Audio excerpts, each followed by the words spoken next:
بسم الله الرحمن الرحيم. الحمد لله نحمده ونستعينه ونستغفره ونؤمن به ونتوكل عليه ونعوذ بالله من شرور أنفسنا ومن سيئات أعمالنا. من يهده الله فلا مضل له ومن يضلله فلا هادي له.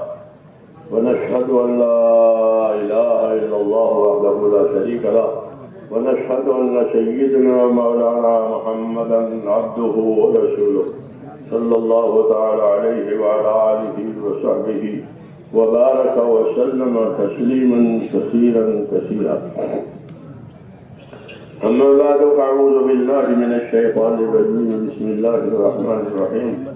إن الذين قالوا ربنا الله ثم استقاموا تتنزل عليهم الملائكة ألا تخافوا ولا تحزنوا وابشروا بالجنة التي كنتم توعدون. نحن أولياؤكم في الحياة الدنيا وفي الآخرة ولكم فيها ما تشتهي أنفسكم ولكم فيها ما تدعون نزلا من غفور رحيم.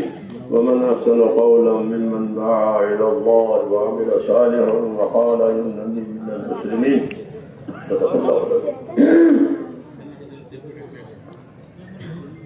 میرے بزرگوں اور بھائیوں، دین کی باتیں جو ہے وہ دین کے کاموں کے لیے سنی جاتی ہے.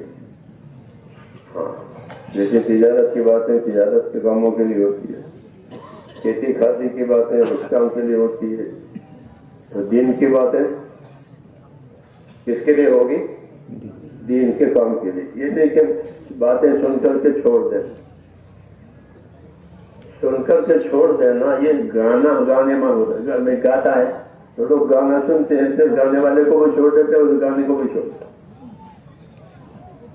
گانا ایسے تماشے وہ چھوڑنے کے سن لیا، دیکھ لیا، چھوڑ دیا، یہ بات صحیح نہیں ہے. بلکہ سنیں اور سننے کا حق ادا کریں اور یہ سمجھیں کہ کون سا سننا اللہ کو پسند ہے. سنتے تو سبھی ہیں، لیکن کون سا سننا اللہ کو پسند ہے یہ بھی جاننا ضروری ہے. تو اس کے ہم کو رہبری دی گئی ہے کہ کون سا سننا اللہ پسند کرے.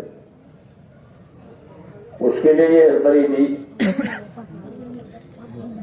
فبشر عباد يستمعون القول فيتبعون احسنه اولئك الذين هداهم الله واولئك هم اولو الالباب. اس سننے کی رہبری دی ہے کہ کون سا سننا پسند ہے. تو یہ فرمایا کہ بشر عباد، بندوں کو بشارتیں دو. اللہ بہت کریم ہے، اس کا کرم بہت وسیع ہے. اپنوں کو، پرایوں کو، دوستوں کو، دشمنوں کو، سب تک اللہ کا کرم جاتا ہے. مخلوق پیدا کرنا صرف کرم ظاہر کرنے کے لیے ہے. اللہ نے مخلوق پیدا اس لیے نہیں کیا کہ خدا کی خدائی چلے. وہ تو اللہ تعالیٰ بے نیاز ہے، کسی کو اس کو ضرورت نہیں ہے. مخلوق پیدا کی ہے اپنا کرم ظاہر کرنے کے لیے، اپنی بخشش ظاہر کرنے کے لیے. اور مخلوق محتاج ہے، ہر مخلوق محتاج ہے. اس کی حاجت اللہ پوری کرتا ہے، ہر مخلوق. اور ان کی حاجتیں کہ اللہ تعالیٰ پوری کرتے ہیں.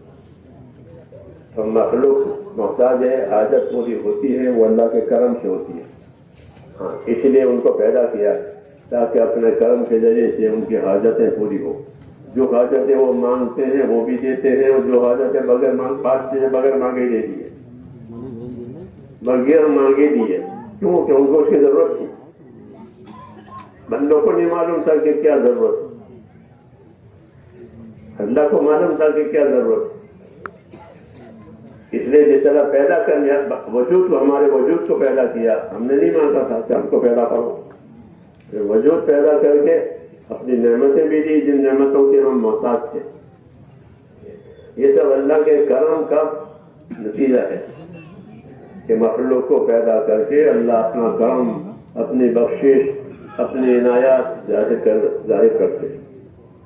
من نہ کردم خلقتا سودے کنم بلکہ تابر بندگاں جودے کنم، کہ میں نے مخلوق کو اس لیے نہیں بنائی تھی کہ مجھے اسے اپنی حکومت کرنی تھی، کہ نہ، میں نے تو مخلوق اپنا کرم ظاہر کرنے کے لیے کی۔ ہر مخلوق پر اللہ کا کرم ہے، اس کی قدرت بھی ہے، کرم بھی ہے۔ سورج کو روشنی دی، چاند کو چاندنا بنایا، زمین کو بنایا، اور زمین نے بہت سی چیزیں رکھ دی اپنے قدرت سے، جی ہاں، اور اس طرح آسمان کو بنایا۔ یہ سب چیزیں بنائی، یہ تو سب کرم سے بنائی اور ہمارے لیے بنائی، تو یہ اللہ تعالیٰ کا کرم ہے۔ اس لیے اللہ تعالیٰ کو یہ بات بہت ناگوار ہوتی ہے کہ ایک طرف اللہ تعالیٰ کا کرم، اس کی بخشش مسلسل رہے اور ہماری طرف سے غفلت بھی مسلسل رہے، یہ بات اللہ کو بہت ناگوار ہے۔ اس لیے اللہ دعوت دیتے ہیں اور بشارتیں دیتے ہیں، تو کہا فبشر عباد، بندوں کو بشارت دو۔ کون سے بندوں کو؟ الذین یستمعون القول، کہ جو اپنے ارادے کے ساتھ بات سنتے ہیں۔ میں نے سننے کے لیے بات کی، کہ کیسا سننا پسند ہے، تو یہ کہا کہ فبشر عباد الذین یستمعون القول، بندوں کو بشارت دو،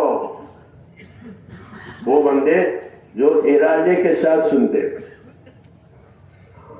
جیسے آپ ڈاکٹر کی بات سنتے ہیں، وکیل کی بات سنتے ہیں اور دوسری ضرورتوں کی باتیں سنتے ہیں، تو ارادے کے ساتھ سنتے ہیں تاکہ وہ ضرورت پوری ہو جائے۔ ایسے کہ اللہ تعالیٰ کہتے ہیں ہماری بات ارادے کے ساتھ سننا، یہ نہیں کہ کان پر آواز آ رہی ہے، ادھر دیکھ رہے ادھر دیکھ رہے، کون آ رہا ہے کون جا رہا ہے اس کو دیکھ رہا ہے، کہ کان پر آواز تو آئی نہیں، ایسا سننا پسند نہیں ہے، ایسا سننا پسند نہیں ہے،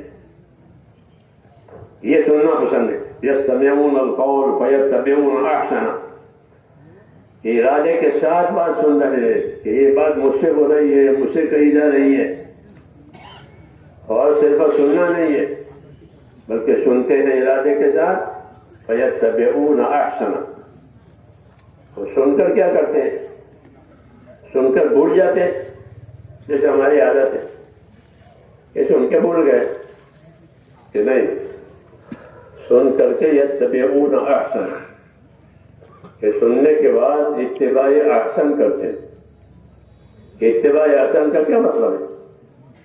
عربی زبان ہے کہ اتباع احسن کا مطلب یہ ہے کہ جب سننے کے بعد سنانے کا تقاضا آیا، سنانے کی غرض بتائی، تو اس غرض کو، اس تقاضے کو اچھے سے اچھے طریقے سے پورا کر دیتے ہیں۔ سنایا تھا کسی تقاضے کے لیے، کوئی شاعر آتا ہے گاتا ہے، پھر گانے کے بعد وہ اپنا تقاضا رکھتا ہے اللہ کے لیے، سنانے کے بعد تقاضے ہوتے، تو اللہ تعالیٰ کی بات سنانے کے بعد تقاضے ہوتے کہ ان باتوں کو اپنی زندگی میں لاؤ اور جو جو تقاضے ہیں وہ پوری کرو، تابعداری کرو، مدد کرو، یہ وغیرہ تقاضے ہوتے۔ جب تقاضے آتے ہیں تو ان تقاضوں کو اچھے سے اچھے انداز میں پورے کرتے، یہ نہیں کہ سر سے اتار دیا، ایک بات آئی تھی ہم نے تو سر سے اتار دی، کہہ دیا، جیسے نماز پڑھ لی سر سے اتر گئی۔ سر سے اتر جانا یہ تقاضا پورا کرنا نہیں، بلکہ کوشش ہوتی ہے کہ اس کا حق ادا ہو جائے، اس کا حق ادا ہو جائے۔ تو کہتے ہیں ہماری بات سن کر کے پھر اتباع احسن کرتے ہیں، یعنی ان تقاضوں کو اچھی سے اچھی اور اونچے سے اونچے طریقے سے پورا کرنے کی کوشش کرتے ہیں۔ یہ سننا اللہ کو پسند ہے کہ سنا بھی، سمجھا بھی، اور جب تقاضا آیا تو تقاضے کو اچھے سے اچھے انداز سے پورا کیا، جس طرح دنیا میں لوگ اپنی ضرورتوں کو اچھے سے اچھے انداز سے پوری کرتے ہیں۔ آدمی اپنا کپڑا بنائے گا، لباس، تو کیسا بناتا ہے کہ اچھے سے اچھا جتنی اس کے اندر طاقت ہے مالی، اس مالی طاقت کے لحاظ سے اپنا پوشاک اچھا سے اچھا بناتا ہے. مکان بناتا ہے تو اپنی مالی طاقت کے حساب سے مکان اچھا سے اچھا بنائے گا. سواری کے لیے گاڑی خریدے، گھوڑا خریدا تو اپنی طاقت کے مطابق اچھے سے اچھی سواری لائے گا. یہ آدمی کا مزاج ہے، یہ اس کا مزاج ہے. تو اللہ دعوت دیتے ہیں کہ جس طرح اپنی ضرورتوں کو تقاضوں کو پورا کرنے کے لیے اچھی سے اچھی صورت اختیار کرتے ہو اللہ کے کام کے لیے، اللہ کے دین کے لیے جب تقاضے آئیں تو اس کو بھی اچھے سے اچھی طریقے سے ان تقاضوں کو پورا کرو. فَيَتَّبِعُونَ أَحْسَنَهُ. یہ اتباع احسن کا مطلب بتائے. یہ نہیں کہ سر سے اتر گئے نماز پڑھو تو نماز سر سے اتر گئے، نہ آتے نہ پڑھو اللہ پر رہو. ہاں دنیا میں تو ایسا کرتے نہیں ہے، کرتے کہ بھائی روٹی اور پانی کھا لیا چلو ہو گیا، ایسا کرتے بھائی روٹی کھا لی اور پانی پی لیا ہو گیا. کیونکہ اصل تو یہ ہے کہ روٹی کھایا پانی پیا آدمی زندہ رہے گا. میں نے مدینہ میں ایک آدمی کو دیکھا، افغانی تھے، گھر میں روزہ رکھا ہوگا تو ادھر مدینہ میں اذان، انہوں نے روٹی اور پانی دو چیزیں رکھی، ایک لقمہ روٹی کا ایک گھونٹ پانی کا، ایک لقمہ روٹی کا ایک گھونٹ پانی. اذان ختم ہوئی، دو روٹی ختم ہو گئی، پانی ختم ہو گیا، ضرورت پوری ہو گئی. لیکن لوگ ایسا نہیں کرتے کہ ضرورت پوری کریں، بلکہ اپنی ضرورت کو اچھے سے اچھے انداز سے کرتے ہیں. کھانا ہو، پینا ہو، پہننا ہو اور اوڑھنا ہو، جو بھی ہو،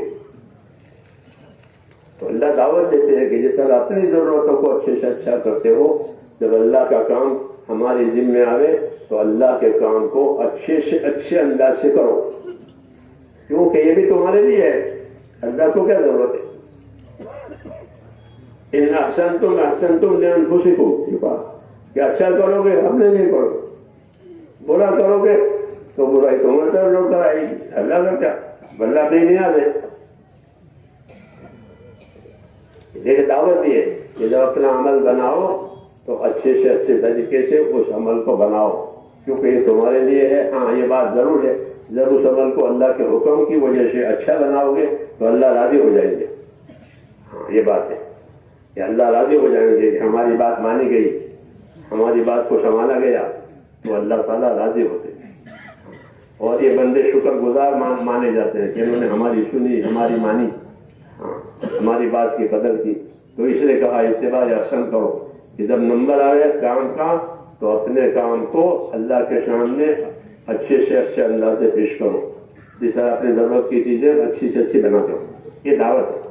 تو میں نے کہا سننے کا یہ حق ہے، سننے کا یہ حق ہے. انشاءاللہ اسی دیر سے سنیں گے نا، جب نمبر آئے گا بات عمل کرنے کا تو اچھی سے اچھی صورت عمل کے اللہ کے لیے پیش کریں گے. ہاں صحابہ اس طرح کرتے کہ جب عمل کا نمبر آیا تو ابو طلحہ نے جو اچھے سے اچھا باغ تھا وہ دے دیا. یہ بات مجھے پسند ہے، اللہ نے اپنی پسند کی چیز لگا. یہی مطلب ہے اتباع احسن کا، کہ عمل کا نمبر آئے تو اپنے عمل کو اچھے سے اچھے انداز سے پیش کریں. یہی نیت کریں ہم آپ کہ انشاءاللہ عمل کا نمبر آئے گا تو عمل کو اچھے سے اچھی نوعیت سے اللہ کے سامنے پیش کریں گے انشاءاللہ. یا ایک کان سے سنا دوسرے کان سے نکال دیا، اتنا ایسا نہیں کرنا، ایسا نہیں کرنا ہے. ہم تو اللہ کے ہر وقت محتاج ہیں، ہر وقت. تو جس اللہ کے ہر وقت محتاج ہے اس اللہ کی بات کو ہر وقت مانے، کیونکہ اس کی ہم محتاج ہیں. اس کی زندگی ہو موت ہو ہر حال میں ہم اس کے محتاج ہیں. جب محتاج ہیں تو اس کے بات کو ہر حال میں مانے، تاکہ اس کی مدد، اس کا کرم، اس کی مہربانی ہمارے ساتھ ہو جائے. اللہ کی بات کو ماننا ہمارے اپنے نفع کے لیے ہے، اللہ کا کوئی نفع نہیں. اپنے لیے کرے گا، جو کرے گا اپنے لیے کرے گا. یہ بات یاد رکھنی ہے، اپنے آپ کو نہیں بھولنا ہے. تو یہ ہے. اب آگے کی بات میرے دوستو یہ ہے کہ اللہ تعالیٰ نے دنیا کی زندگی کو ذمہ داریوں کی زندگی بتایا کہ یہ زندگی ذمہ داریوں کے پورا کرنے کی زندگی ہے. زندگی میں ذمہ داریاں پوری ہوگی پھر یہ زندگی کامیاب ہوگی. زندگی کی ذمہ داریاں پوری نہیں ہوگی تو یہ زندگی حسرت اور پچھتاوے کا سبب بنے گی. اللہ ہماری حفاظت کرے. ہاں، یہ قاعدے کی بات ہے کہ کبھی زندگی حسرت بنتی ہے، پچھتاوا بنتی ہے. ہاں، اور کبھی زندگی جو ہے مسرت اور خوشی اور کامیابی کا سبب بنتی ہے. دونوں راستے ہیں. نامراد ہونے کے راستے بھی ہیں، بامراد ہونے کے راستے بھی ہیں. دنیا کو اللہ تعالیٰ نے ایسا بنایا ہے جیسا بازار. بازار میں کیا ہوتا ہے؟ بازار میں لوگ کاروبار کرتے ہیں، اپنا مال لگاتے ہیں، اپنی محنت لگاتے ہیں اور مال سے مال کماتے ہیں. مال سے مال کماتے ہیں کہ مال سے مال کما کر کے آرام لینا ہے. ہاں، کیونکہ مال نہیں ہوگا تو کیسے آرام کرے گا؟ تو مال سے مال کماتے. پھر کچھ لوگ بازار میں نفع کما لیتے ہیں، کچھ لوگ کھوٹ میں اترتے ہیں. دونوں ہوتے ہیں، نقصان اٹھانے والے بھی ہوتے ہیں، کھوٹ اٹھانے والے بھی ہوتے ہیں. ہاں، کھوٹ کھایا. دونوں قسم کے لوگ ہوتے ہیں. اس طرح دنیا کی زندگی میں دونوں قسم کے لوگ ہیں. دنیا بازار ہے، بازار میں مال لگایا جاتا ہے. دنیا میں لوگ اپنی اپنی صلاحیتیں لگاتے ہیں، اپنی اپنی طاقتیں لگاتے ہیں. کچھ لوگ اپنی طاقتیں صحیح جگہ لگاتے ہیں، کچھ لوگ اپنی طاقتیں دھوکے سے لگاتے ہیں. جو اپنی طاقتیں صحیح لگاتے ہیں ان کے سامنے صحیح نتیجہ آتا ہے. جو اپنی طاقتیں دھوکے سے لگاتے ہیں ان کے سامنے دھوکہ آتا ہے، پچھتاوا آتا ہے. دونوں قسم کے لوگ ہیں. پچھتانے والے بھی ہیں، نفع اٹھانے والے بھی ہیں. حدیث شریف میں ہے کل الناس یغدو بايع نفسه موبقها وموتقها، کہ ہر آدمی دنیا میں سودا کرتا ہے. تو سودے میں کچھ لوگ نفع کماتے ہیں، کچھ لوگ کھوٹ کھاتے ہیں. کچھ لوگوں کی زندگی ایسی ہوتی ہے کہ انہوں نے زندگی اپنے انجام کے لحاظ سے، نتیجے کے لحاظ سے باغ و بہار بنائی. اور کچھ لوگوں کی زندگی ایسی ہوگی کہ جن کو سوائے پچھتاوے کی اور کچھ نہیں ہے.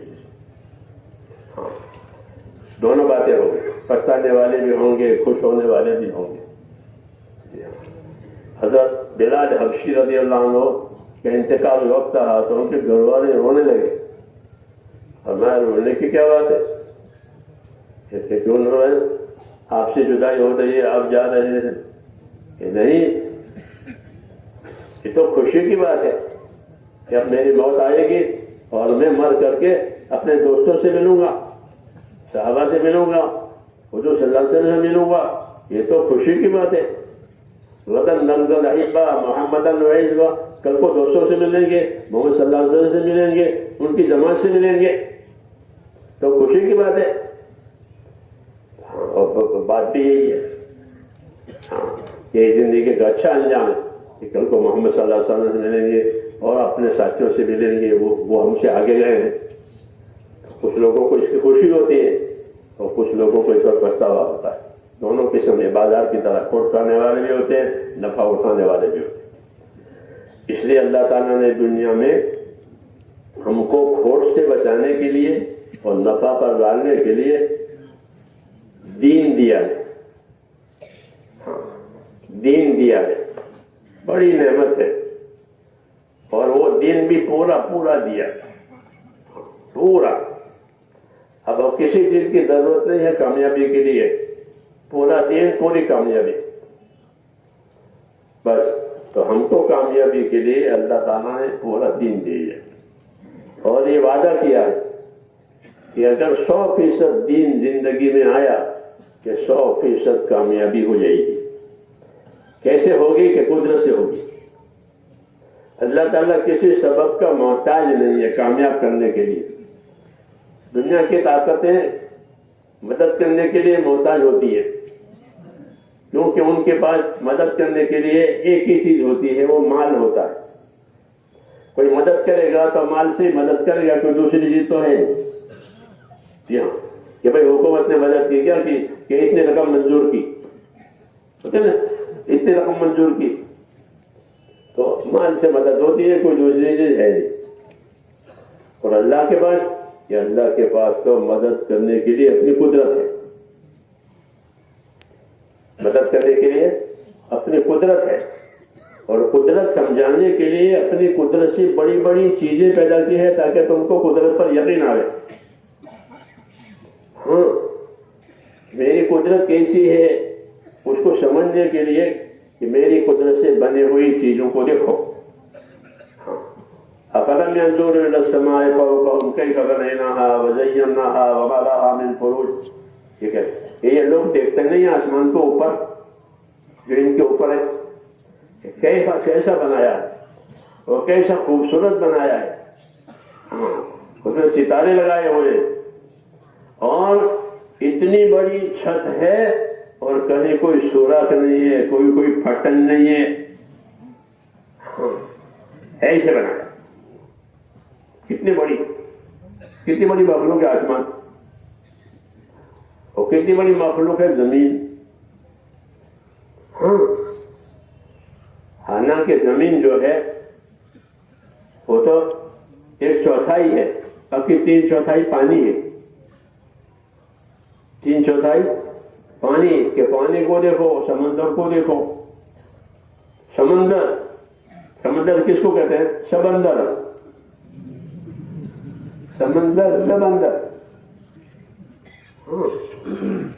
پہلے ہم جنتوں میں جاتے تھے پانی کے راستے سے، اس میں کتنے پیسے بھی نہیں تھے اور اتنے جہاز بھی نہیں تھے، 50 سال پہلے کی بات ہے، تو پانی سے جاتے، پانی میں گئے اندر، بس پانی ہی پانی ہے، دنیا نظر نہیں آتی، کوئی جھاڑ کوئی پہاڑ کچھ نہیں، پانی پانی۔ ایسے بڑے بڑے سمندر بنائے، ایسے بڑے بڑے پہاڑ بنائے، جی ہاں بڑے بڑے پہاڑ بنائے، بڑے بڑے سمندر بنائے، زمین آسمان بنائے۔ ایک طاقت، اس سے بڑی طاقت کہ فرشتے بنائے، کیا بنائے؟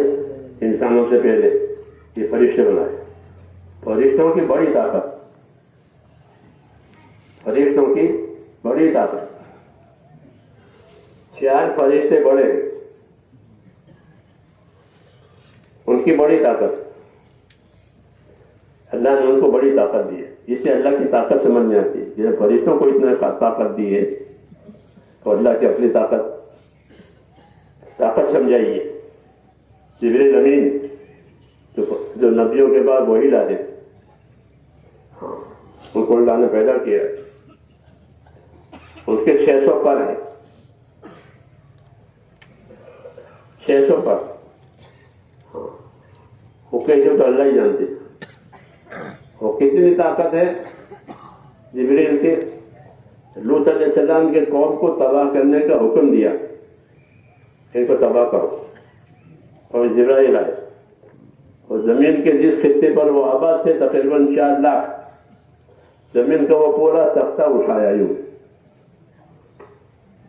اور زمین کا جو حصہ پہاڑوں کے نیچے دبا ہوا تھا، جیسے ابھی یہ ہمارا تخت ہے اور اسی چٹائیاں اس کے نیچے دبی ہوئی ہے، ہوتے نہیں کچھ دری چٹائی، زمین کے کچھ حصے پہاڑ کے نیچے دبے ہوئے بھی تھے، تو اس زمین کو پہاڑ کے نیچے سے کھینچا، جیسے آپ دری کو اور چٹائی کو کرسی کے نیچے سے کھینچتے ہیں، ہاں، اور کھینچ کر کے پورا طبقہ جس میں یہ لوگ آباد تھے اس کو زمین پر اٹھا کر اوپر لے گئے اور نیچے دبا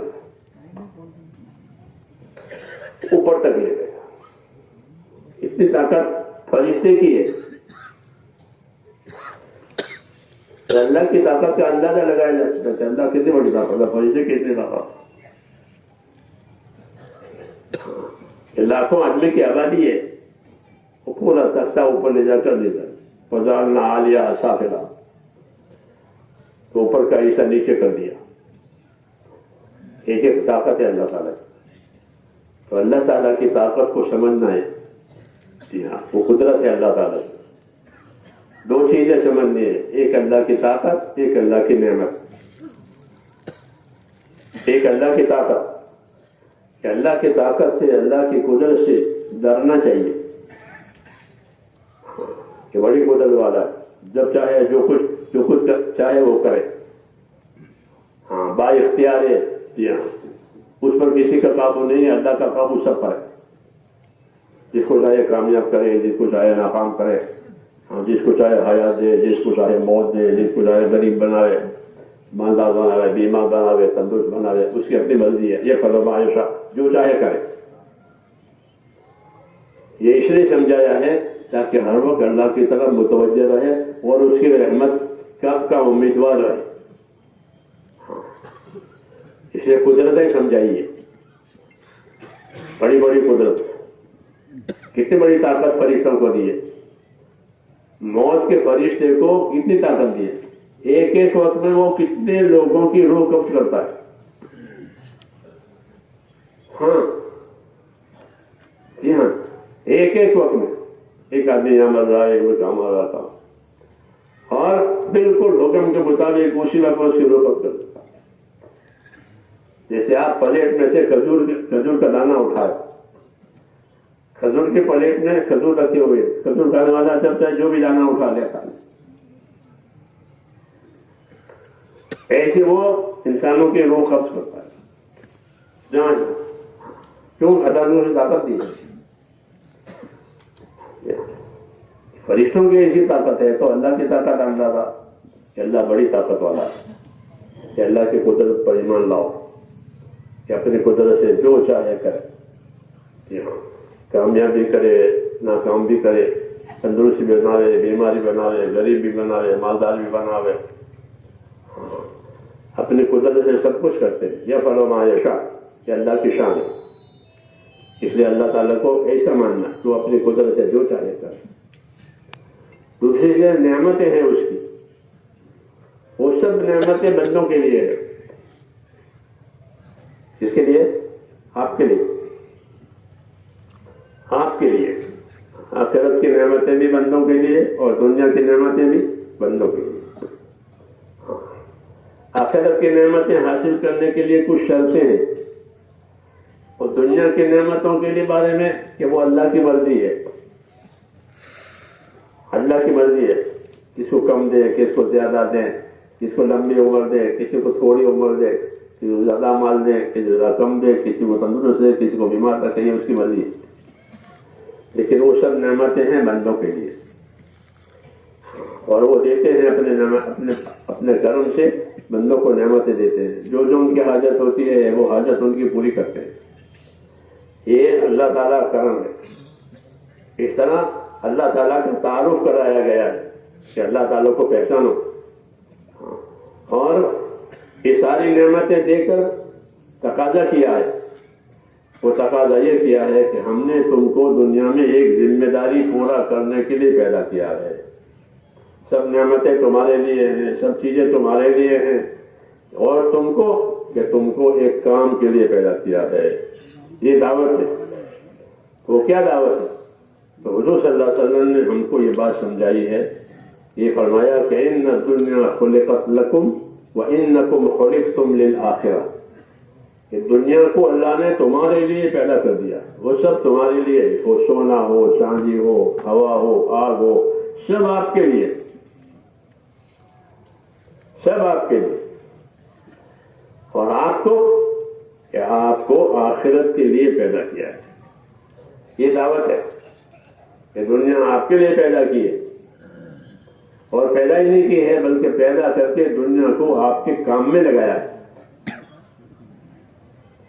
تسخیر کہتے ہیں اس کو، کہ دنیا کی تمام چیزوں کو اللہ تعالیٰ نے ہمارے کام میں لگایا ہے۔ وَسَخَّرَ لَكُم مَّا فِي الْأَرْضِ جَمِيعًا، تمام زمین کی چیزیں تمہارے کام کے لیے بنی ہے۔ کتنا بڑا احسان، کتنا بڑا احسان۔ زمین پر رہنے والی چیزوں سے فائدہ اٹھاؤ گے، تمہارے لیے بنی ہے۔ اونٹ پالتے ہیں، اونٹ کتنا بڑا جانور ہے، کتنا بڑا جانور ہے، اور عجیب قسم کا جانور ہے۔ اونٹ کا کینا اور اونٹ کی دشمنی مشہور ہے. اس کے پیٹ میں کینا اور دشمنی آ گئی تو اس کا مالک خطرے میں ہو جاتا ہے. لیکن وہ عام طور پر ایسا کرتا نہیں ہے، بلکہ وہ اپنی خدمت دیتا ہی رہتا ہے، مسخر ہے، یعنی ہماری خدمت کے لیے پابند ہے، ورنہ بڑی طاقت ہے اس میں. جی ہاں، وہ کاٹتا ہے تو بری طریقہ کاٹتا ہے، حملہ آور ہوتا ہے تو برا حملہ. حدیثوں میں اس کے حملے سے پناہ مانگی، یہ اونٹ کے حملے سے پناہ مانگتا ہوں اللہ. جیسے دشمن کے غلبے سے پناہ مانگی ہے، ایسے اونٹ کے حملے سے پناہ مانگی ہے. ہاں، کیوں کہ وہ سخت حملہ کرتا ہے کہ آدمی کی کھوپڑی کو اپنی دانتوں سے پکڑ لیتا ہے، یہ بگڑتا ہے. تو ایسا خطرناک ہے. اور بعیر سعود حدیثوں میں حملہ آور اونٹ، کہ حملہ آور اونٹ سے میں اللہ پناہ مانگتا ہوں. لیکن وہ ایسا ہوتا نہیں، کبھی ہو جاتا ہے، اور عام طور پر وہ پابند ہے، بھوکا پیاسا کام کرتا ہے. کیوں کہ اس کو پابند کیا گیا ہے ہماری خدمت کے لیے. اس کو تسخیر کہتے ہیں، تسخیر، کہ تمہاری خدمت کے لیے اس کو پابند کر دیا ہے. وہ دوسرا کام نہیں کرے گا، آپ کی خدمت کرے گا. تو اونٹ ہو، جانور ہو، ہوا ہو، پانی ہو، سب مسخر ہے یعنی آپ کی خدمت کے لیے. اس لیے حضور نے فرمایا کہ دنیا تمہارے لیے پیدا کی ہے، تمہارے کام کے لیے ہے، تمہاری حاجت کے لیے، لیکن تم کو آخرت کے لیے پیدا کیا ہے. یہ مقصد زندگی بتایا. ساری ضرورتیں پوری کرنے کے لیے دنیا بنائی، وہ تم کو ایک مقصد کے لیے بنایا ہے. وہ مقصد کیا ہے؟ کہ تم کو آخرت کے لیے پیدا کیا ہے. یہ دعوت ہے کہ ہر آدمی کی زندگی اصلاً وہ آخرت بنانے کے لیے دی ہے، بگاڑنے کے لیے نہیں کہ آخرت بگاڑے. آخرت بگاڑے کہ جس نے آخرت بگاڑی اس کی تو دنیا آخرت گئی. اب اس کے لیے سوائے آگ کی سزا کی اور کچھ نہیں. اس لیے اپنی دنیا سے اپنی آخرت بناؤ، یہ ہمارے پاس دعوت ہے. وابتغ فیما آتاک اللہ الدار الآخرہ ولا تنس نصیبک من الدنیا، کہ اپنی دنیا سے آخرت بناؤ. اس طرح زمیندار زمین سے فصل لیتا ہے. زمیندار کیا کرتا ہے؟ زمین سے فصل لیتا ہے. ابھی کیلے آئے گے تو کیلے کی فصل ہے، گنا ہے گنے کی فصل ہے، ہاں، پھولوں کی پھلوں کی فصل آتی ہے، موسم، وہ نفع لیتا ہے اپنی زمین سے. ایسے ہی کہ اپنی دنیا سے نفع لو، آخرت کا نفع. یہ دعوت ہے کہ اپنی دنیا سے آخرت بناؤ. جو دنیا سے آخرت نہیں بنائے گا وہ دھوکہ کھائے گا، کھوٹ میں اترے گا، ہاں، اور آخر میں پچھتاوا ہوگا. اس لیے حضور صلی اللہ علیہ وسلم نے فرمایا الکیس من دان نفسہ وعمل لما بعد الموت والعاجز من اتبع نفسہ ہواها وتمنى علی اللہ الامانی. بہت سمجھنے کی بات کہی ہے کہ باہوش آدمی وہ ہے کہ الکیس من دان نفسہ، کہ باہوش آدمی وہ ہے جو اپنی ذات پر قابو کرے. آدمی سب چیزوں پر قابو کرتا ہے. گاڑی میں بیٹھتے ہیں تو گاڑی پر قابو کرتے ہیں، ہاں، کسی بھی چیز بیٹھے اس پر قابو کرے گا تاکہ اس کا نفع ہو نقصان نہ ہو. قابو اس لیے کرتے ہیں کہ اس کا نفع حاصل ہو، اس کا نقصان نہ ہو. جو چیز بے قابو ہو جائے گی وہ نقصان دے گی. تو یہ سب چیزوں پر قابو کرتا ہے. تو کہا سمجھدار وہ ہے جو اپنے اوپر قابو کرے. کیا کرے؟ اپنے اوپر قابو کرے. کہ اپنے اوپر قابو کرنے کا کیا مطلب ہے؟ کہ اپنے اوپر قابو کرنے کا مطلب یہ ہے کہ اپنے آپ کو اللہ کی رضا والے کاموں میں لگاوے، دوسرے کاموں میں نہ لگاتا. جس کام سے اللہ ناراض ہے وہ نہ کرے، اور جس کام سے اللہ راضی ہے وہ کرے. یہ قابو کرنے کا مطلب ہے. اس کو فرمایا کہ الکیس من دان نفسہ، سمجھدار آدمی وہ ہے جو اپنی ذات پر قابو کرے، یعنی وہ عامل لما بعد الموت، اور موت کے بعد کام آوے وہ عمل آج کرے. یہ سمجھدار ہے، یہ سمجھدار ہے، کیونکہ زندگی عمل کے لیے دی گئی ہے. نعمتیں بھی اس لیے دی گئی ہے کہ نعمت سے فائدہ اٹھاؤ، عمل کرو، نعمتوں کو کھاؤ، نعمتوں کو استعمال کرو اور کام کرو. کلوا من الطیبات واعملوا صالحا، اچھی اچھی پاک پاک چیزیں کھاؤ اور نیک نیک کام کرو. یوں کتنی آسان بات کہ اچھی اچھی اور پاک پاک چیزیں کھاؤ، ناپاک چیزیں مت کھاؤ، گندی چیزیں مت کھاؤ، گندی چیزیں مت استعمال کرو، نہیں تو گندی صفتیں پیدا ہوگی، گندی بیماریاں پیدا ہوگی. پاک پاک چیزیں کھاؤ اور نیک نیک عمل کرو. کتنی اچھی دعوت ہے، کتنی اچھی دعوت ہے. کلوا من الطیبات واعملوا صالحا، نبیوں سے بھی یہی کہا، امتوں سے بھی یہی کہا، سب کے لیے ایک بات. نبیوں سے کہا یا ایھا الرسول کلوا من الطیبات، اے رسول، اے پیغمبرو، پاک پاک چیزیں کھاؤ، ناپاک چیزیں مت کھاؤ. جو چیزیں ناپاک ہے، حرام ہے، اسے مت کھاؤ اور نیک نیک عمل کرو. کہ ناپاک چیز کھائے گا، حرام کھائے گا تو کیا ہوگا کہ جب حرام کھائے گا اور ناپاک چیز کھائے گا تو اس کے بدن کے اعضاء بے قابو ہو جائیں گے. یہ علماء نے لکھا ہے کہ حرام غذا گئی ہے، ناپاک غذا گئی ہے تو بدن کے اعضاء بے قابو ہو جائیں گے. آنکھیں بھی گناہ کرے گی، کان بھی گناہ کریں گے، سب چیز بے قابو ہے، بے قابو ہے.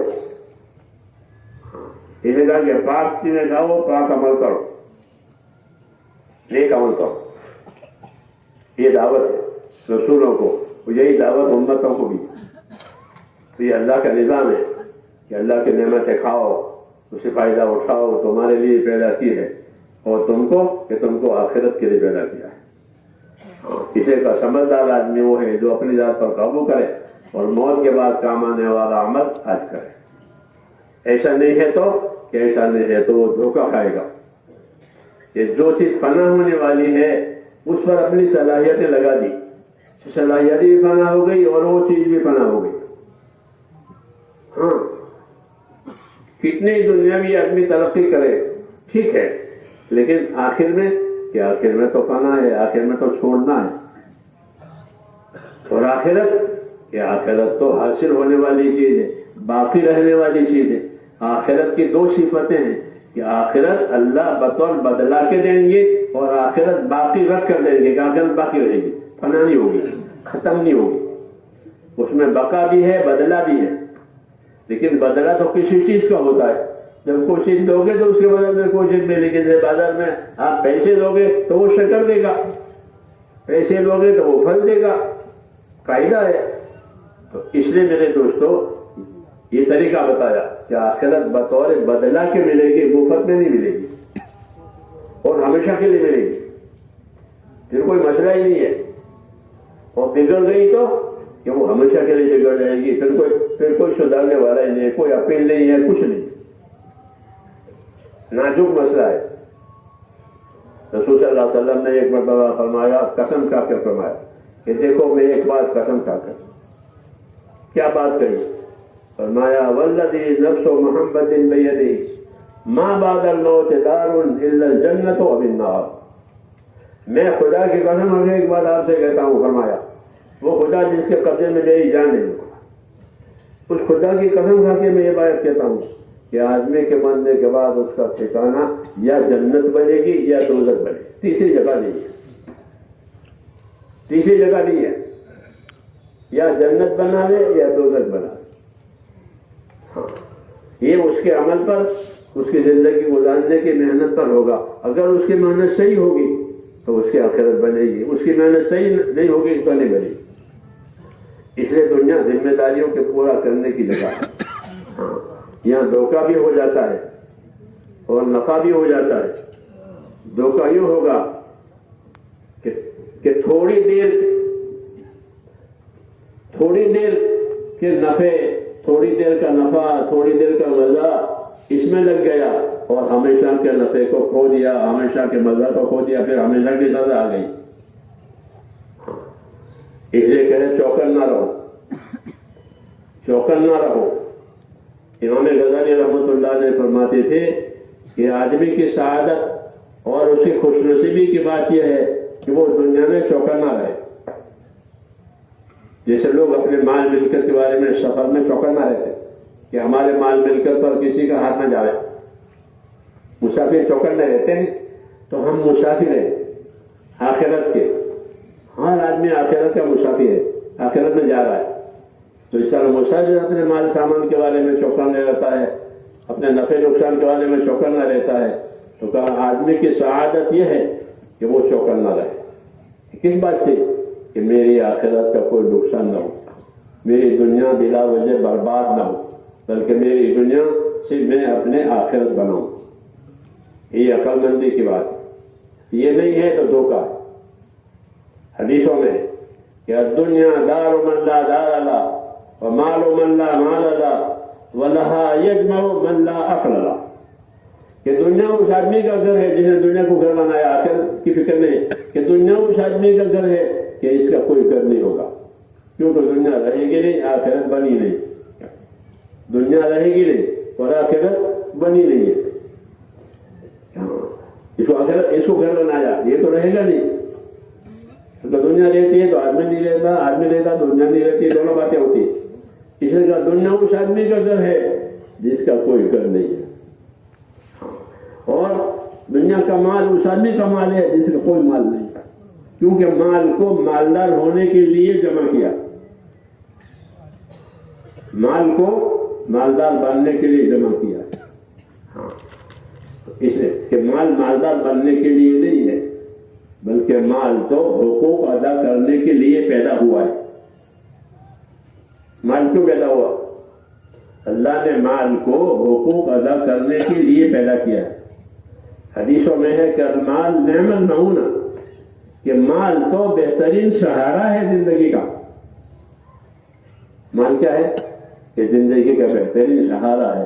آدمی بھوکا ہوتا ہے، پیاسا ہوتا ہے تو مال استعمال کرتا ہے، بیمار ہوتا ہے تو مال استعمال ہوتا ہے، سفر ہوتا ہے تو مال استعمال ہوتا ہے، شادی ہوتا ہے تو مال استعمال، تو وہ تو سہارا ہے زندگی کا۔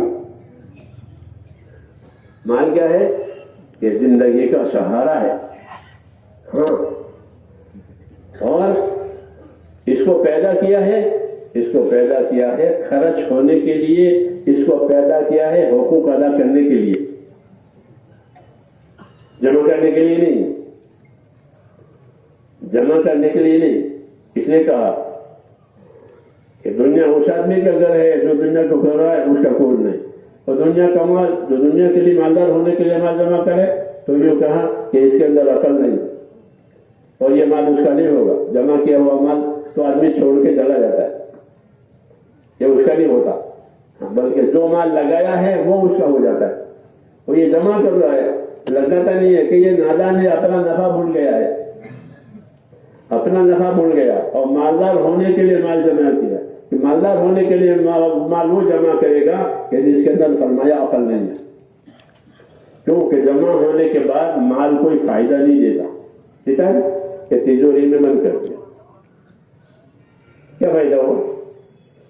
کہ کوئی فائدہ نہیں، اپنے کو سنبھالو، حسد کرنے والوں سے، چوری کرنے والوں سے، دوسرے ظالمانہ طور پر جو مال لیتے ہیں، ان تمام سے اس کو بچانا پڑتا ہے، فائدہ نہیں، بچانا پڑا۔ اس نے کہا کہ دنیا کے لیے وہ مال جمع کرے گا جس میں عقل نہیں، کہ بلا وجہ کی محنت مشقت دی کہ اس کو بتانا ہے، اس کی حفاظت کرنی ہے، لوگوں کو پتہ نہ چلے، نہیں تو دوست جو ہے قرض مانگیں گے، دوست کیا کریں گے؟ قرض مانگیں گے، پھر دینے کی ہمت نہیں ہے اور نہ دیں گے تو وہ ناراض ہو جائیں گے،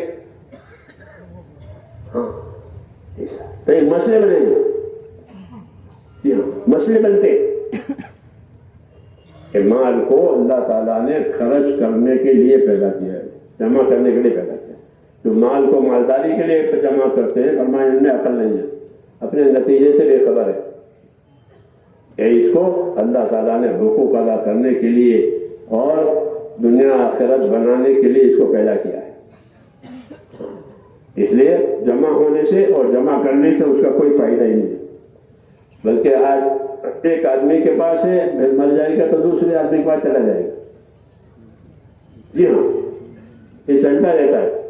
ان کے پاس ہے، ان کے پاس ہے، ان کے پاس ہے، دادا کے پاس تھا، باپ کے پاس آیا، باپ کے پاس تھا، بیٹوں کے پاس جا، بیٹوں کے پاس جا، پوتوں کے پاس جائے گا. جی ہاں، گردش کرتا ہے. جو اس سے نفع اٹھا لے گا اسے نفع اٹھا جا. اس لیے کہا کہ دنیا اس آدمی کا گھر ہے جسے گھر نہیں ہے. دنیا کے لیے وہ مال جمانے کا جس کو عقل نہیں ہے. اس لیے دنیا کو ذمہ داریوں کی جگہ بتایا ہے کہ ہاں ذمہ داریاں پوری کی جائے گی، اور ذمہ داری پوری کرنے کے لیے مال کی طاقت بھی دی ہے اور جان کی طاقت بھی دی ہے. یہ جان ہے، سر سے لے کر پاؤں تک سارے اعضاء ہیں، یہ بھی ایک طاقت ہے. پھر اس کے ساتھ اللہ نے مال کو پیدا کیا ہے، یہ دوسری طاقت ہے. یہ دونوں طاقتیں اللہ کو ناراض کرنے کے لیے نہیں دی ہے، بلکہ یہ دونوں طاقتیں ان کے ذریعے سے اللہ تعالیٰ کو راضی کرنا ہے. اور اللہ کو راضی کرنے کا طریقہ دین بتاوے گا. کون بتاوے گا؟ دین. کہ دین آئے گا، دین سکھا جائے گا تو وہ مال کہاں لگانا، کہاں نہیں لگانا، کتنا لگانا، زندگی کہاں لگانی، وہ دین بتاوے گا. اس لیے دین کی دعوت دی. مال کو بطور نعمت کے اللہ نے بندوں پر تقسیم کیا ہے. اس کو اتنا دینا ہے، اس کو اتنا دینا ہے، اس کو جس طرح عمر تقسیم کی ہے، کس کو 100 سال کی عمر، کس کو 50 سال کی، اس طرح یہ بھی تقسیم کیا ہے. کس کو اتنا ملے گا، اتنا ملے گا.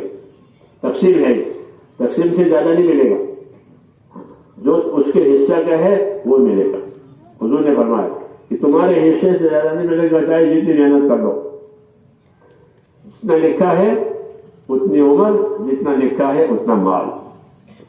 اس لیے مال کے حاصل کرنے میں اچھا طریقہ اختیار کرو تاکہ جوابداری میں آسانی ہو جائے. تو یہ دونوں چیزیں اللہ تعالیٰ نے ہم کو دی ہے، ایک جان کی طاقت، ایک مال کی طاقت. اور ہمارے سامنے دو چیزیں ہیں، دنیا اور اس کی ضرورت، آخرت اور اس کی کامیابی. یہ دونوں، دنیا بھی دیکھنی ہے، اپنی ضرورتوں کو بھی دیکھنا ہے، اور آخرت بھی دیکھنی ہے اور آخرت کی کامیابی بھی دیکھنی ہے. یہ دونوں دیکھنا ہے. کیوں کہ آخرت کے مسافر ہیں، آخرت کی طرف جا رہے ہیں. روز روز آدمی روز آخرت کی طرف جاتا ہے. لقمان حکیم اپنے بیٹے سے کہتے تھے، بیٹا جب سے تو پیدا ہوا ہے تیرا سفر آخرت کی طرف شروع ہے. کیا 1 دن کا ہوا بیٹا، 2 دن کا ہوا، اب سال کا ہوا، 10 سال کا ہوا، 20 سال کا ہوا، 60 سال کا ہوا، مر گیا، سفر پورا ہو گیا. کہ جب سے تو پیدا ہوا ہے تیرا سفر آخرت کی طرف جاری ہے. تو سمجھے یا نہ سمجھے، تو مسافر ہے، تیرا سفر شروع ہو گیا ہے. یہ لقمان حکیم اپنے بیٹے سے کہتے تھے. اس لیے ان کو حکیم کی حکمت کی بات کرتے تھے کہ نتیجے سے آگاہ کرتے تھے کہ تیرا رخ آخرت کی طرف شروع ہو گیا. تو ہر آدمی کا رخ آخرت کی طرف شروع ہے. اس لیے اس کو اللہ نے دعوت دی ہے کہ وہ اپنی آخرت بناوے، اور آخرت بنانے کے اسباب دیے. جس طرح دنیا بنانے کے اسباب دیے، ہوا ہے، پانی ہے، آگ ہے، اور زمین ہے، اور زمین کی چیزیں ہیں. یہ چیزیں اللہ نے دنیا میں پیدا کی ہیں، اسے گزارے کے لیے پیدا کی کہ تمہارا اس پر گزارا ہے. اس میں سب چیزیں آ جاتی ہیں گزارے کے لیے. انما هذه الحیات الدنیا متاع، یہ دنیا تمہارے گزارے کے لیے پیدا کی ہے. اس میں گزارا ہوتا ہے روز روز روز. آخرت میں گزارا نہیں ہے. آخرت میں تو رہ جانا ہے، وہاں سے کہیں نہیں گزرنا ہے، وہ دارالقرار ہے. اس لیے آخرت بنانے کے لیے دین دیا ہے. یہ عجیب بات ہے کہ دین سے آخرت بنے گی اور دنیا بھی سلامت رہے گی. دونوں باتیں کہ جو دیندار بنے گا اس کی دنیا سلامت رہے گی، اور جو بے دین ہوگا اس کی دنیا برباد ہوگی اور ہاتھ میں سے جائے گی. ہاں، بگڑے گی دنیا، زندگی بگڑے گی. اس لیے ہم کو دین کی دعوت دی کہ اپنے اندر دین بناؤ. سب سے پہلے اللہ تعالیٰ سے اپنا تعلق صحیح کرو. یہ کہا کہ اللہ تعالیٰ نے تم کو پیدا کیا ہے، تو یہ بڑا احسان ہے کہ تم کو پیدا کیا. اللہ تعالیٰ نے ہم کو پیدا قدرت سے پیدا کیا. بڑی قدرت ہے آدمی کی پیدائش میں، بڑی قدرت ہے کہ اللہ نے اپنی قدرت سے ہم کو وجود دیا ہے، اور وجود کے ساتھ ساری طاقتیں دی ہیں، سننے کی، بولنے کی، سمجھنے کی. ہاں، ساری طاقتیں دی ہیں. عجیب قسم کی مخلوق ہے یہ. ہاں، سب سے زیادہ اکرام انسانوں کا ہے اللہ کے ہاں. اور بھی مخلوق پیدا کیے، فرشتے بھی ہیں، جنت بھی ہیں، دوسری مخلوق ہے، لیکن انسان کو پیدا کیا اور کہا کہ یہ قابل اکرام مخلوق ہے انسان. وَلَقَدْ كَرَّمْنَا بَنِي آدم، ہم نے آدم کی اولاد کا اکرام کیا ہے، ہم نے آدم کی اولاد کو عزت دی. یہ احسان ہے کہ ہم کو پیدا بھی کیا ہے، ہمارا اکرام بھی کیا ہے. کہ کیا اکرام کیا ہے؟ عبداللہ بن عباس فرماتے تھے کہ ہمارا اکرام یہ بھی ہے کہ ہر جانور کھاتا ہے منہ لگا کر. جانوروں کو دیکھو کیسے کھاتے ہیں، منہ لگاتے. کھانے کی چیز پر منہ لگا دے، اس لیے اس کا منہ کھانے میں لگ جاتا ہے. آدمی کو ایسا نہیں بنایا کہ وہ منہ لگا، جیسے مرغی چونچ لگاتی ہے، گائے بھینس اپنا منہ لگاتی ہے. ہر مخلوق اب منہ سے کہے منہ لگا، منہ جھکا لے گی. آدمی کا منہ، اس کا چہرہ نہیں جھکتا، بلکہ اللہ تعالیٰ نے آدمی کو ہاتھ دیے، وہ ہاتھ سے اٹھا کر جس کا منہ نہیں جھکے گا یہ اس کا اکرام ہے. باقی تمام مخلوق اپنا منہ جھکا کے کھاتی ہے. دیکھ لو جی ہاں، اونٹ کتنا بڑا جانور ہے، وہ منہ نیچے لاتا. جی ہاں، منہ لگا، یہ نہیں کہ اس کا منہ، اس کا چہرہ نیچے نہیں جائے گا، بلکہ کھانا اوپر آئے گا. ابن عباس فرماتے تھے کہ اللہ نے اکرام کیا ہے کہ یہ ہاتھ سے کام ہے، تاکہ مخلوق منہ سے کھاتی ہے. اور کھانے کے لیے پاک چیزیں دیا. لقد کرمنا بنی آدم، کہ ہم نے آدم کے اولاد کا اکرام کیا ہے. اور زمین پر وہ چلتا بھی ہے اور دوسری چیزوں پر سواری بھی کرتا ہے. زمین پر چلتا بھی ہے اور چلنا نہ ہو تو دوسری چیزوں پر سواری کرے گا، جانوروں پر، مشینوں پر سواری ہو کر جاتا. ہاں کہ حملنا ہوں بالبر والبحر، سمندر میں بھی جاتا ہے، یہ کشتیوں میں سوار ہوگا. دوسری مخلوق میں یہ طاقت نہیں ہے، دوسری مخلوق میں یہ طاقت نہیں ہے. یہ ان کو ہے، ان کو سوار کر کے بھی چلایا، پیدل سے بھی چلایا، پانی میں بھی چلایا. ان کا اکرام ہے کہ ہم نے بنی آدم کا اکرام کیا ہے اللہ کا. حملناہم فی البر والبحر ورزقناہم من الطیبات. اور جب روزی لینے کا نمبر آیا تو فرماتے ہم نے ان کو پاک چیزوں کی، صاف چیزوں کی روزی دی ہے، کوئی ناپاک اور گندی چیز نہیں کھلائی.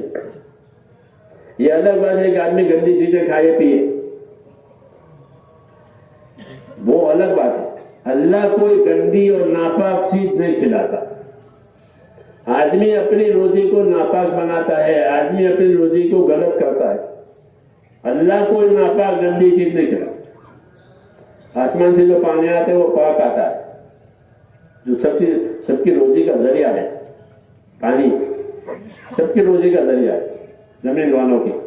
ہاں وہ پاک ہوتا ہے. یہیں سے باقی شروع ہو گئی کہ پاک پانی آتا ہے، وہ ہم کو پاک بھی کرتا ہے، اور ہماری ضرورتیں اس میں پوری ہوتی ہے. وَأَنزَلْنَا مِنَ السَّمَاءِ مَاءً مُبَارَكًا، ہم نے آسمان سے مبارک پانی نازل کیا، برکت والا، کثرت سے نفع دینے والا پانی دیا ہے. ایسا پانی کہیں نہیں ہے. ہر چیز اگ جاتی ہے، زعفران بھی اگ جاوے، جو بھی اگ جاوے پانی سے. ایسا پانی دیا، کثرت سے نفع دینے والا، مبارک. یہ احسان ہے اللہ تعالیٰ کہ کھانے کی، پینے کی پاک چیزیں دیے. ہاں ناپاک کہ وہ تو آدمی خود ہی ناپاک بناتا ہے، ورنہ اللہ ناپاک چیز نہیں کھلاتا. علماء نے لکھا ہے کہ اللہ کو یہ نہیں منظور ہے کہ کوئی ناپاک چیز بندوں کے پیٹ میں جاوے، کوئی غلط چیز ان کے پیٹ میں جاوے، یہ منظور نہیں ہے. پاک چیز ہی کھلاتے ہیں. اللہ پاک ہے، پاک چیز کھانے کی دعوت دیتے کہ پاک چیز کھاؤ، اپنی روزی کو پاک بناؤ، ناپاک نہ بناؤ. آدمی اپنی لالچ کی وجہ سے اور اپنے نفس کے فساد کی وجہ سے اپنی روزی ناپاک بناتا ہے، ورنہ اللہ ناپاک روزی نہیں دیتا.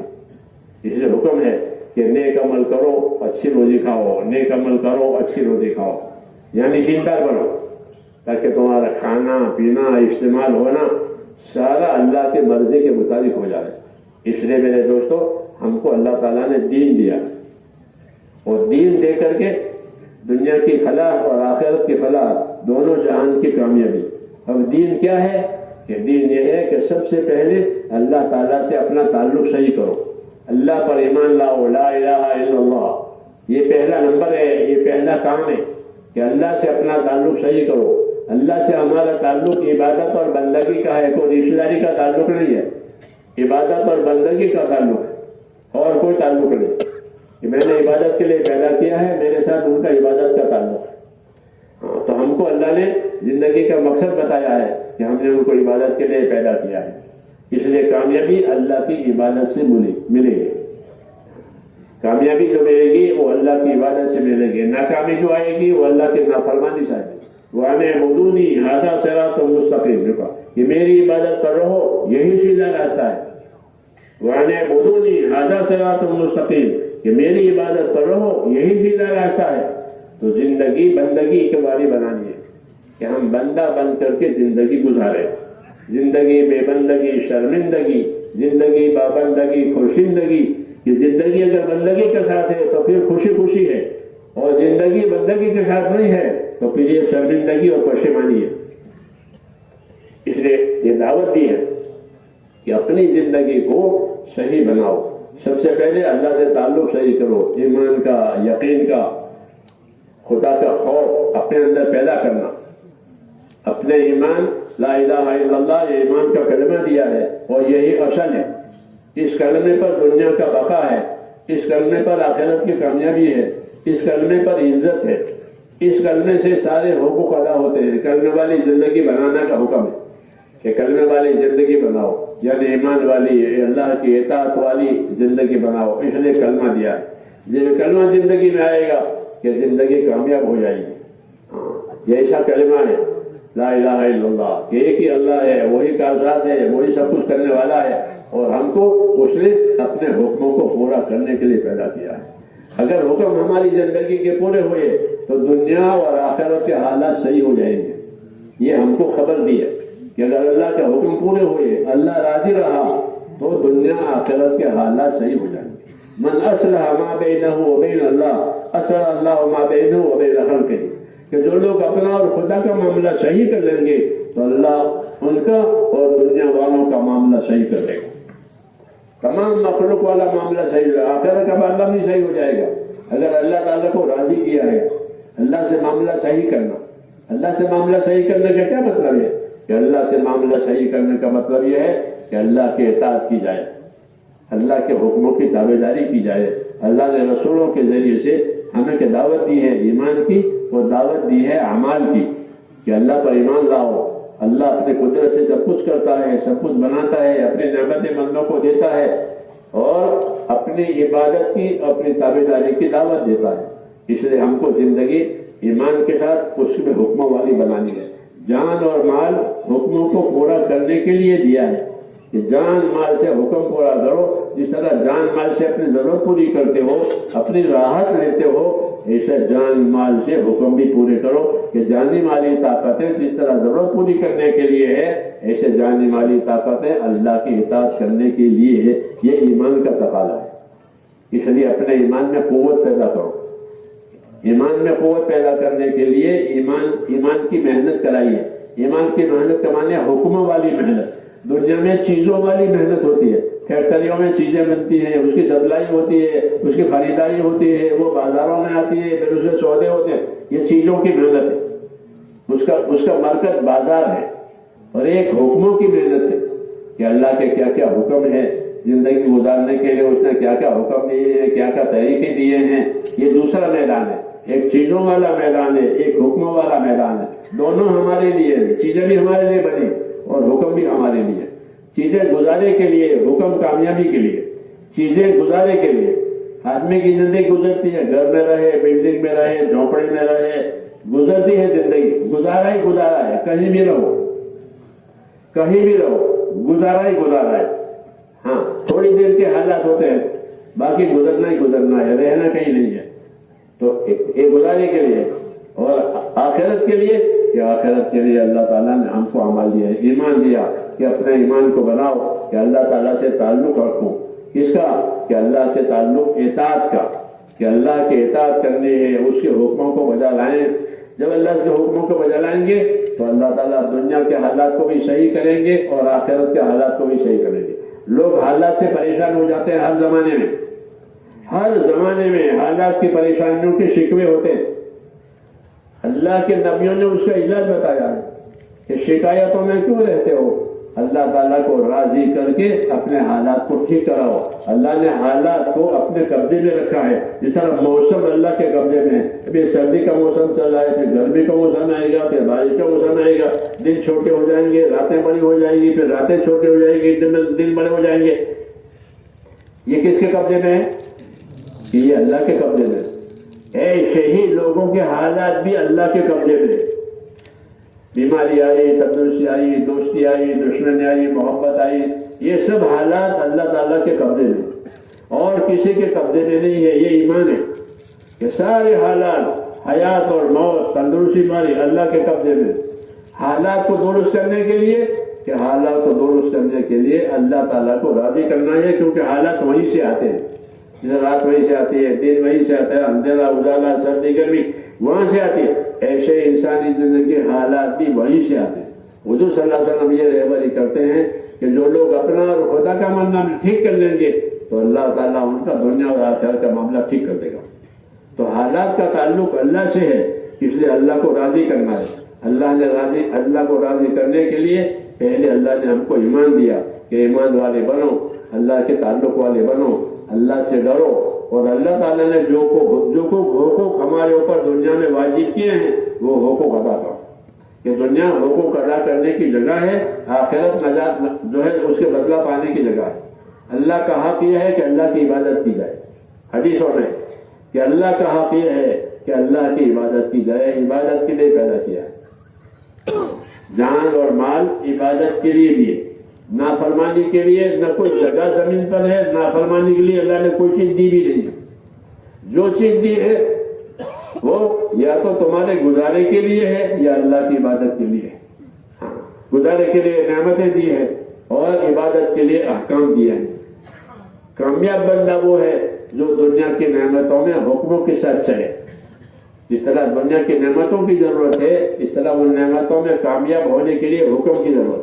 اگر نعمتوں میں اللہ کا حکم توڑے گا تو اللہ نعمتیں دے کر نامراد بنائے گا۔ جس طرح قارون کو مال دے کر نامراد بنایا، فرعون کو حکومت دے کر نامراد بنایا، قوم سبا کو زمین و جائیداد دے کر نامراد بنایا، قوم عاد کو قومی قوت دے کر نامراد بنایا۔ کیوں؟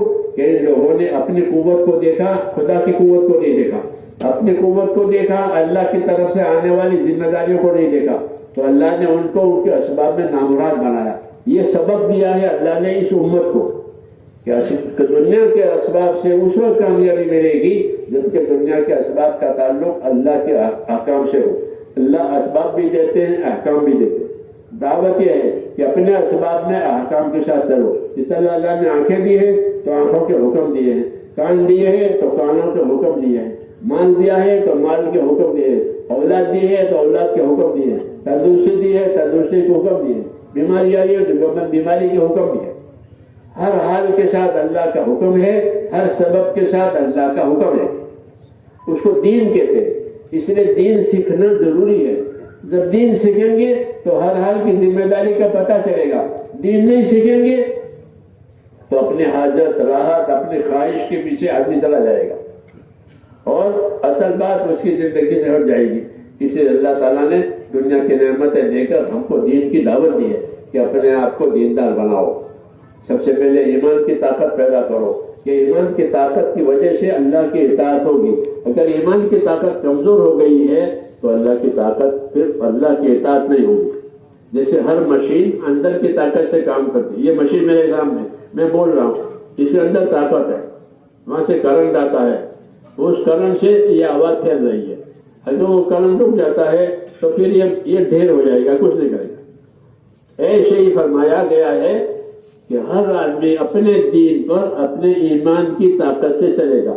اگر ایمان کی طاقت کو صحیح ہے تو وہ دنیا میں اللہ کے حکموں کے ساتھ زندگی گزارے گا، اس کو پھر اللہ تعالیٰ دنیا کی برکتیں دیں گے حکموں کی وجہ سے۔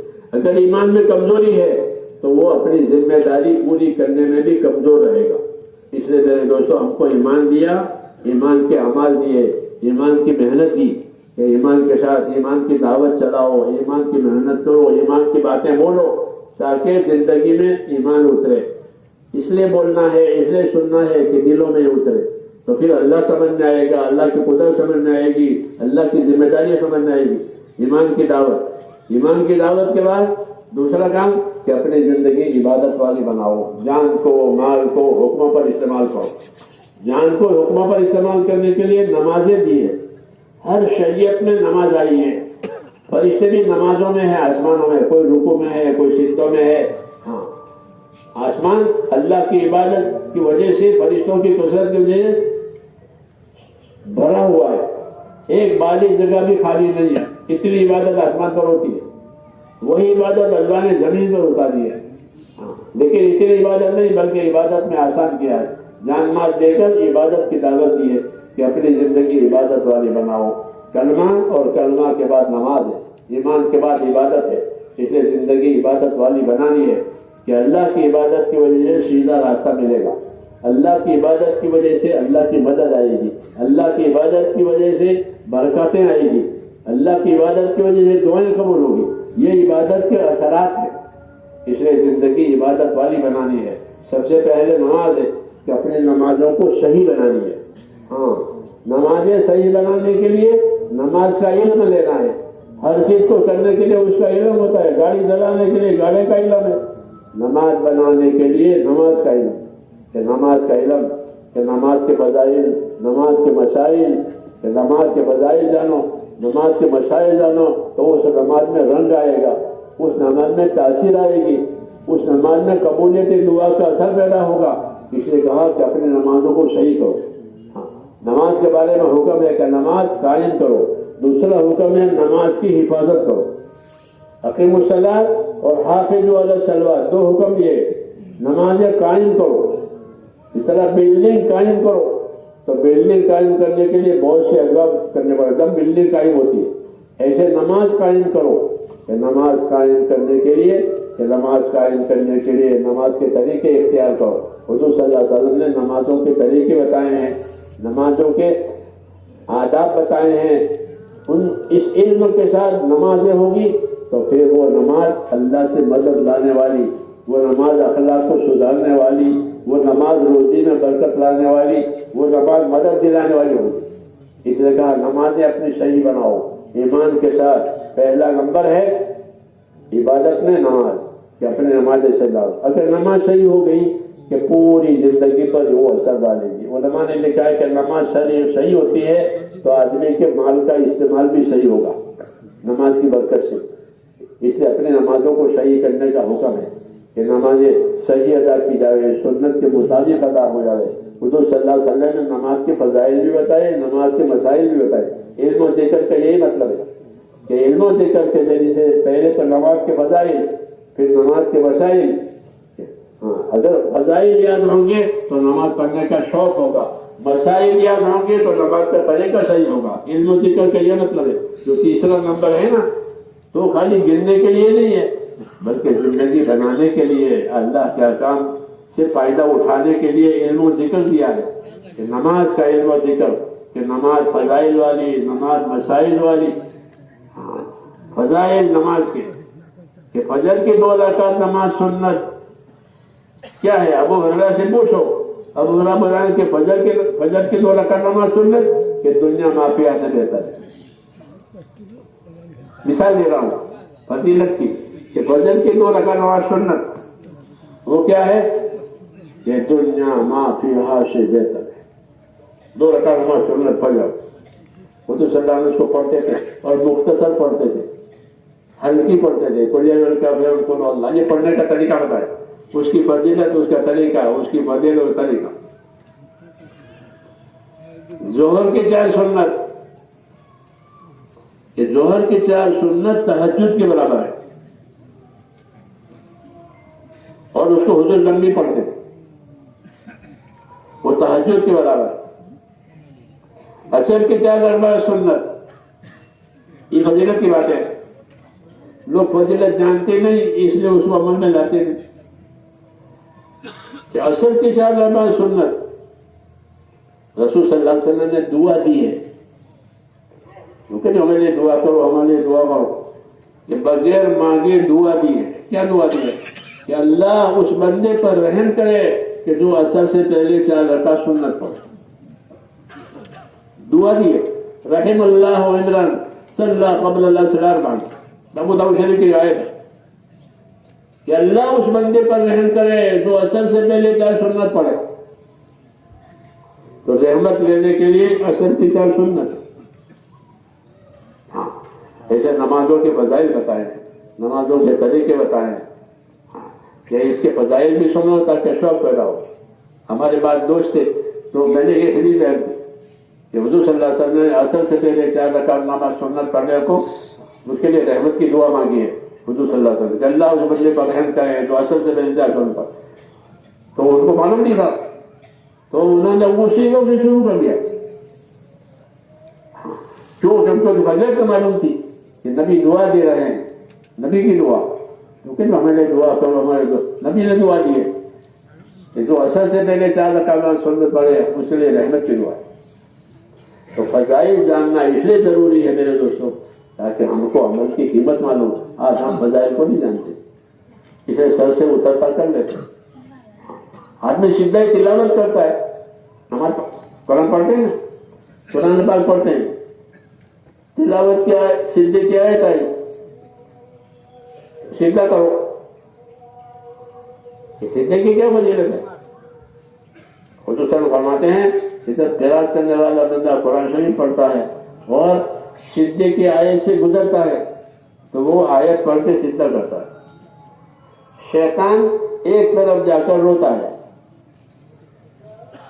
اس کی فضیلت ہے. اور یہ کہتا ہے ہائے آدم کے بیٹے کو سجدے کا حکم ہوا، اس نے سجدہ کیا، اس کے لیے جنت ہو گئی، میں نے انکار کیا، میرے لیے دوزخ ہو گئی. آدم کے بیٹے کو سجدے سے جنت ملے گی وہ کہہ رہا. اور ہم کو یہ بات نبی نے بتائی، ہم شیطان کی بات پر نہیں کر رہے، ہم کو تو وہ بات نبی نے بتائی کہ شیطان یہ کہتا ہے کہ سجدہ کرے گا جنت میں جائے گا، میں نے سجدہ کرے میں تو رک جاؤں گا. تو سجدہ تلاوت کی فضیلت وہاں سے آئی کہ سجدہ کرنے والا جنت میں جائے گا.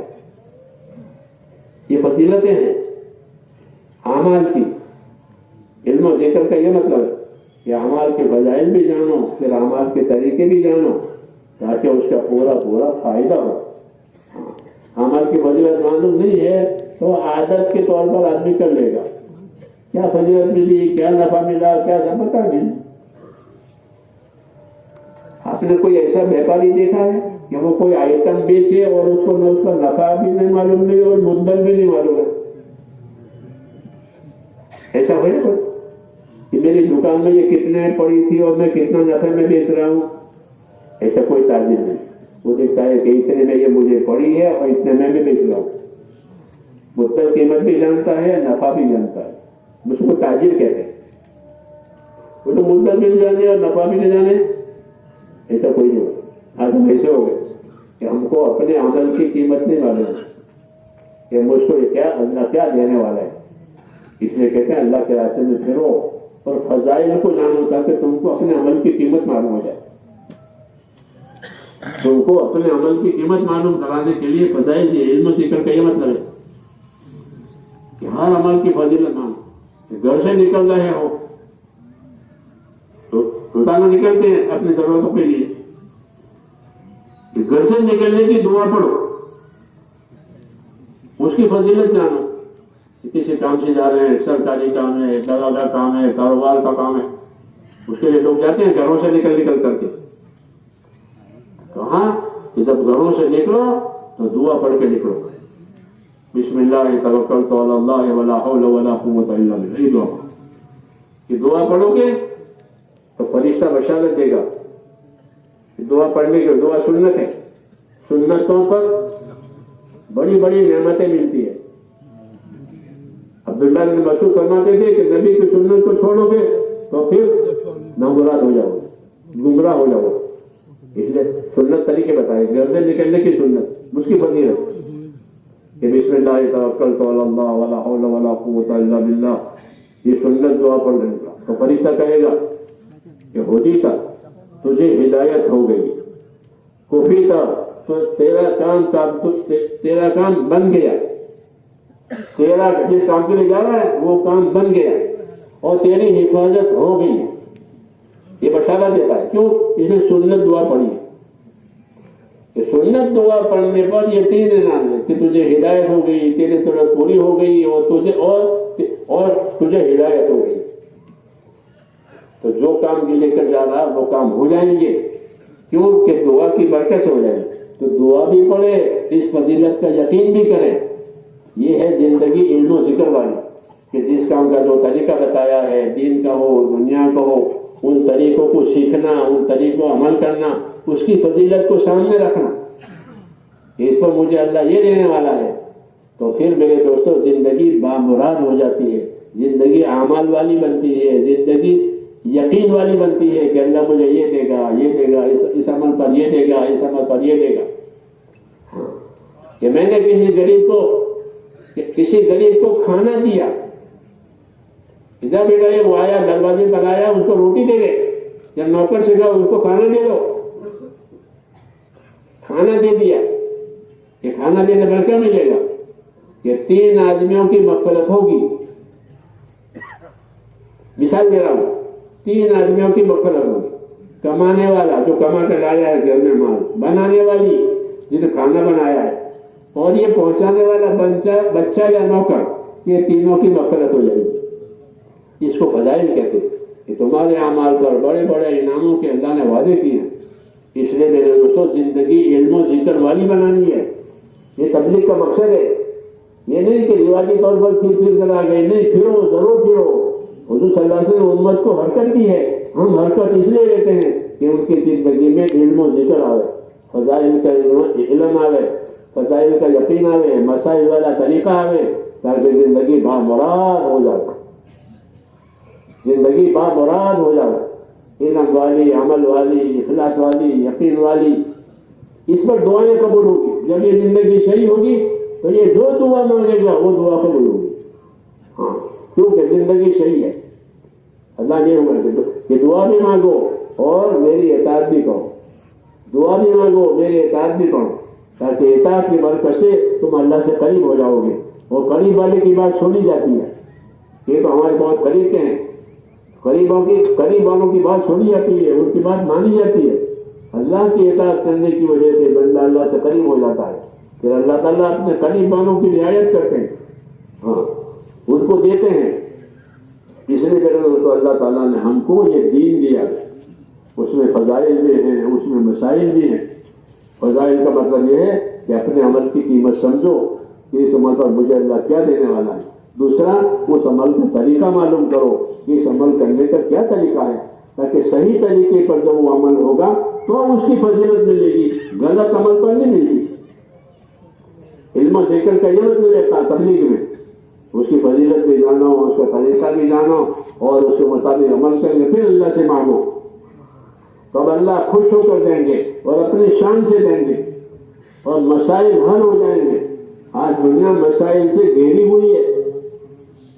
اللہ نے دین میں اور دین کی محنت میں سارے مسائل کا حل رکھا ہے کہ دیندار بنو، دین کی محنت میں آؤ۔ حدیثوں میں کہ اللہ کی دین کی محنت ضرور کرو، کہ اللہ کی دین کی محنت یہ جنت کے دروازوں میں سے ایک دروازہ ہے، اور اس محنت کی وجہ سے اللہ تمہاری پریشانیوں کو اٹھا لیں گے، پریشانیاں ختم ہو جائیں گی۔ آج لوگ پریشانیوں کی شکایت کرتے ہیں، ہمیں رہبری مل گئی کہ اللہ کے دین کی محنت ضرور کرو، کہ یہ محنت جنت کے دروازوں میں سے ایک دروازہ ہے، اور جب دروازے پہنچ جاؤ گے تو اندر بھی داخل ہو جاؤ گے۔ وہ تو موت کے بعد ہے جنت میں جانا، اس سے پہلے کہ اس سے پہلے اللہ تمہاری تمام پریشانیوں کو اٹھا لے گا۔